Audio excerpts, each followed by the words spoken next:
Last class में आप लोगों को फजान्स रूल और आयनिक बॉन्ड बता दिया गया था। आज के टॉपिक में हम लोग लुईस स्टॉट स्ट्रक्चर देखेंगे, लेकिन उससे पहले एक छोटा सा बॉन्ड समझ लेते हैं जिसे हम कहते हैं कोवैलेंट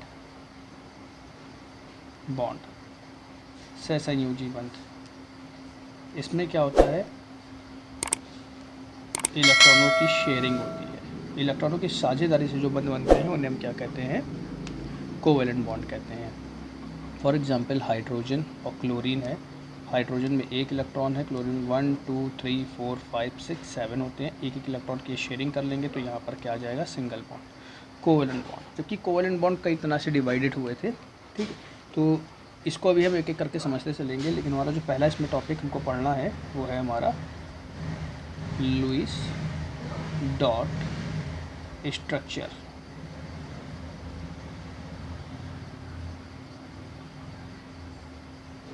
लुईस डॉट स्ट्रक्चर तो क्या होता है, लुईस अपनी थ्योरी दी थी, लुईस ने उसी के बेस पर पढ़ा था लुईस डॉट स्ट्रक्चर। तो इनकी थ्योरी क्या थी? सबसे पहले इन्होंने थ्योरी में ये बताया था कि जो स्ट्रक्चर होते हैं, स्ट्रक्चर में क्या होना चाहिए, जो आउटर मोस्ट शेल होती है, आउटर मोस्ट शेल जो बाह्यतम कोश होती है, आउटर मोस्ट में हमारे जो इलेक्ट्रॉन होते हैं और स्ट्रक्चर में हमारे वैलेंस सेल में इलेक्ट्रॉन होते हैं, ठीक है। दूसरा पॉइंट इन्होंने इसमें यही बताया था कि ये क्या करते हैं, अपना ऑक्टेट कंप्लीट करते हैं।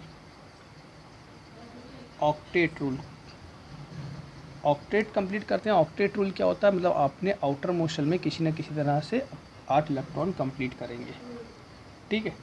तो 8 इलेक्ट्रॉन कहाँ ये कंप्लीट करेंगे, अपने वैलेंस सेल में, ठीक है।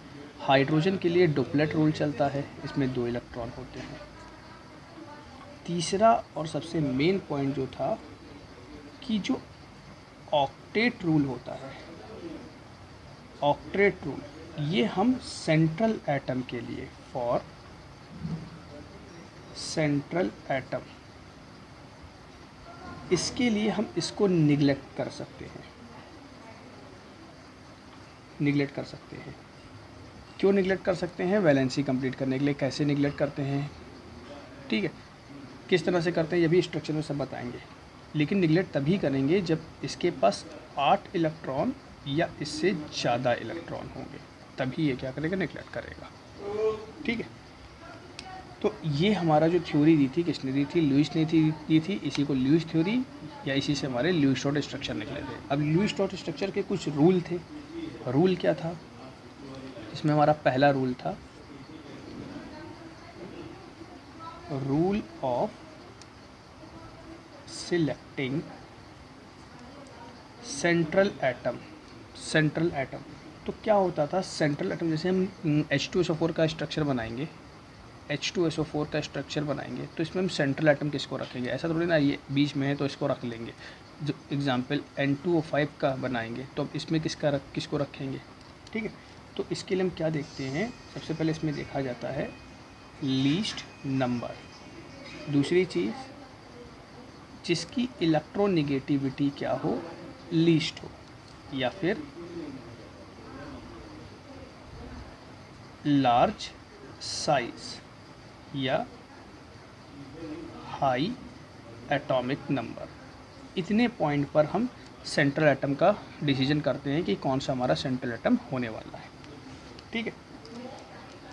दूसरा पॉइंट, हाइड्रोजन और फ्लोरीन कभी भी सेंट्रल एटम नहीं हो सकता। हाइड्रोजन और फ्लोरीन को कभी भी सेंट्रल एटम नहीं बनाएंगे।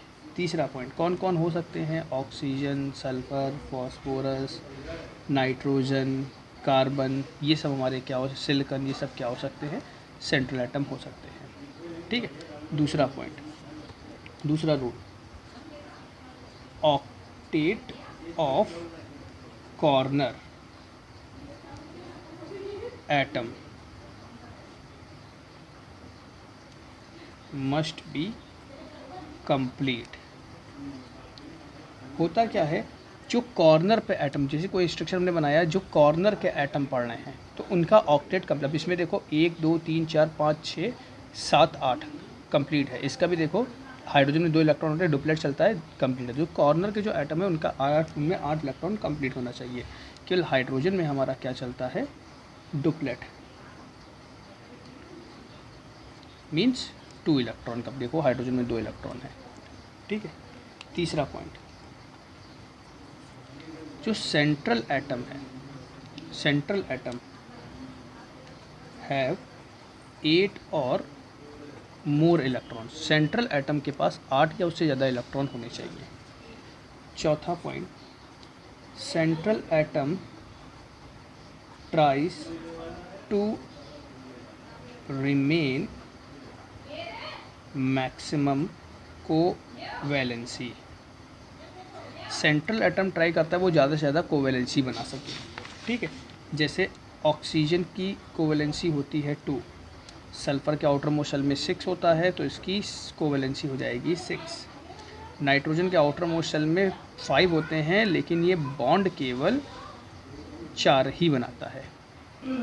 जब नाइट्रोजन फैमिली पढ़ेंगे तो इसमें एक बहुत अच्छा क्वेश्चन भी पढ़ेंगे कि नाइट्रोजन के जो अदर एलिमेंट्स हैं, फॉस्फोरस, वो पेंटावेलेंट होता है जबकि ये पेंटावेलेंट नहीं होता है, तो इसका कारण क्या है, ठीक है। ये सब उसमें डिस्कस करेंगे, ठीक है।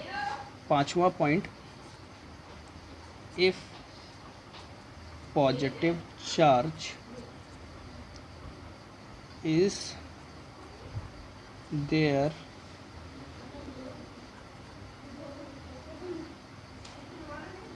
अगर कोई पॉजिटिव चार्ज इसमें प्रेजेंट होता है तो ये पॉजिटिव चार्ज कहाँ होगा, it will B central atom, central atom पे होगा। कैसे होगा, अभी जब स्ट्रक्चर बनाए जाएंगे तब बताए जाएंगे। 6 point, if negative charge is there, example SO4 minus minus NO3 minus, it will be corner atoms.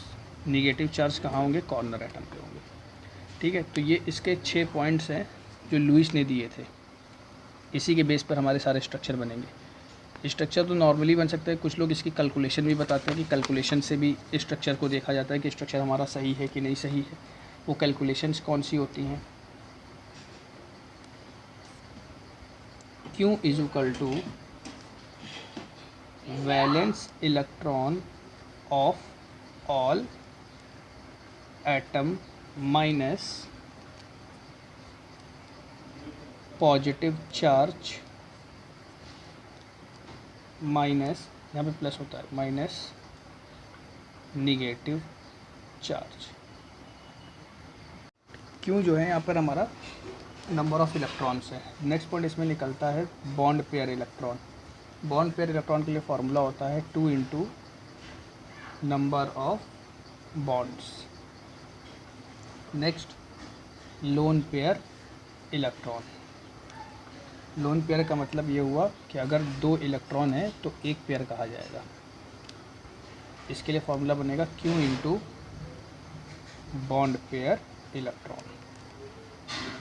जो लोन पेयर इलेक्ट्रॉन होते हैं वो हमारे 2 टाइप के होंगे, या तो रियल में वो लोन पेयर बनेंगे या तो वो डबल और ट्रिपल बॉन्ड में एडजस्ट हो जाएंगे।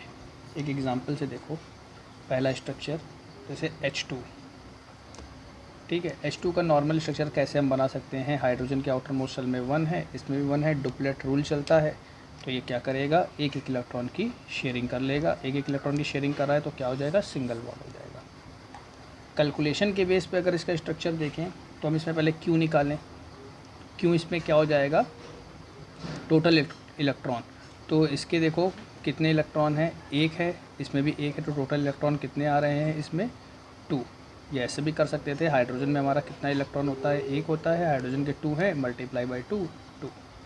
कोई चार्ज तो है नहीं तो ये 0 हो जाएगा। बॉन्ड पेयर इलेक्ट्रॉन क्या हो जाएगा, 2 इंटू बॉन्ड। अब यहाँ पे बॉन्ड कितने बन रहे हैं, एक बॉन्ड बन रहा है, ठीक है। तो ये हो जाएगा 1 is equal to 2। Lone pair की अगर हम बात करें तो लोन पेयर कैसे निकालते थे, लोन पेयर निकालने के लिए Q माइनस नंबर ऑफ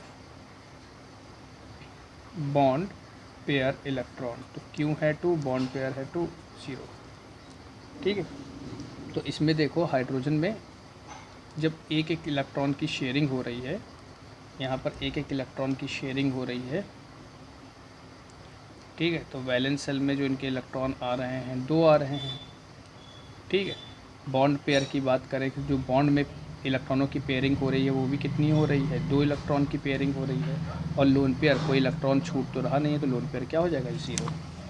एक एग्जांपल और देखो, जैसे हम O2 का बनाएं, ठीक है, तो O2 का अगर इसी कैलकुलेशन से बनाएं तो इसमें Q क्या हो जाएगा। अब ऑक्सीजन में ऑक्सीजन का 8 होता है, कॉन्फ़िगरेशन 2 और 6 होगा, तो इसके वैलेंस सेल में इलेक्ट्रॉन कितने आ रहे हैं, 6 आ रहे हैं। वैलेंस सेल में इलेक्ट्रॉन रखते हैं ना, वैलेंस सेल में इलेक्ट्रॉन 6 आ रहे हैं, ऑक्सीजन है कितने 2, तो मल्टीप्लाई बाई 2 कितना हो गया 12। ठीक है, बॉन्ड पेयर इलेक्ट्रॉन, अब इसमें बॉन्ड पेयर जो इलेक्ट्रॉन बनेंगे वो कितने बनेंगे, देखो ऑक्सीजन ऑक्सीजन लिख करके हमने एक सिंगल बॉन्ड बना लिया अभी। ठीक है, ऑक्सीजन ऑक्सीजन हम ऐसे डायरेक्ट भी बना सकते थे, लेकिन अभी हम जो तरीका बता रहे हैं वो इस कैलकुलेशन के बेस पे बता रहे हैं। ऑक्सीजन ऑक्सीजन लिख करके हमने ऑक्सीजन ऑक्सीजन को जोड़ना, तो एक हमने सिंगल बॉन्ड बना लिया। इसके बीच कितने बॉन्ड पेयर होंगे यहाँ पर देखें। ठीक है, तो बॉन्ड पेयर यहाँ पर कितने हो जाएंगे 2, बॉन्ड पेयर इलेक्ट्रॉन कितने आ रहे हैं 2। अब अगर इसमें हम देखें कि लोन पेयर इलेक्ट्रॉन कितने आ जाएंगे, तो Q minus bond pair, Q कितना आया है 12 माइनस 2 कितना हो गया 10। तो लोन पेयर हमारे कितने आ रहे हैं 10। हमने बताया था लोन पेयर या तो सच में लोन पेयर होगा या तो ये डबल और ट्रिपल बॉन्ड में कन्वर्ट हो जाएगा। तो इसको ज़रा पूरा करते हैं। ऑक्सीजन के पास कितने हैं यहाँ पर, 1 2 3 4 5 6 7, ऑक्सीजन के पास 10 हैं, तो यहाँ पर हमारा कितना हो जाएगा 1 2 3 4 5, यहाँ पे मैंने 5 रख दिया, 1 2 3 4 5। ठीक है, देखो अब यहाँ पर हुआ क्या, 1 2 3 4 5 6 7, 1 2 3 4 5 6 7। तो यहाँ पर अगर एक बॉन्ड हम और लगाएंगे तभी हमारे ये, अब देखो ये तो हमारा ये एक लोन पेयर हो गया, ये एक लोन पेयर हो गया, ये एक लोन पेयर हो गया, ये एक लोन पेयर हो गया। हमने बताया था लोन पेयर में 2 इलेक्ट्रॉन मिल करके एक लोन पेयर बनाते हैं। तो ये जो हमारा बचा हुआ इलेक्ट्रॉन है ये हमारा किस में कन्वर्ट हो जाए, बॉन्ड में। यहाँ पे भी देखें तो यही पेयरिंग तो बना रहा है। ठीक है, तो इसमें हुआ क्या है, हमने क्या किया, सबसे पहले इलेक्ट्रॉन निकाल लिया, टोटल इलेक्ट्रॉन वैलेंस सेल में कितने थे। बॉन्ड पेयर के लिए हमने एक सिंगल बॉन्ड बना दिया, यहाँ पे दिखलाया कि हमारे 2 बॉन्ड पेयर में 2 इलेक्ट्रॉन है। लोन पेयर कितने हो गए, लेस कर दिया तो कितना आ गया हमारा 10 आ गया। अब लोन पेयर में या तो लोन पेयर होंगे या तो डबल या ट्रिपल बॉन्ड में, तो हमने यहाँ पे 10 थे, 5 इलेक्ट्रॉन यहाँ पे हमने डिवाइड कर दिए। तो देखो ये दोनों लोन पेयर बन गए, ये एक लोन पेयर बन गया, इसमें ये लोन पेयर ये लोन पेयर। अब इसका एक एक इलेक्ट्रॉन बच गया। अब सिंगल इलेक्ट्रॉन लोन पेयर थोड़ी ना होगा, तो ये क्या करेगा, शेयर कर लेगा, शेयर करेगा तो हमारा क्या हो जाएगा, एक बॉन्ड और बन जाएगा। तो देखो यहाँ पे एक बॉन्ड और बन गया।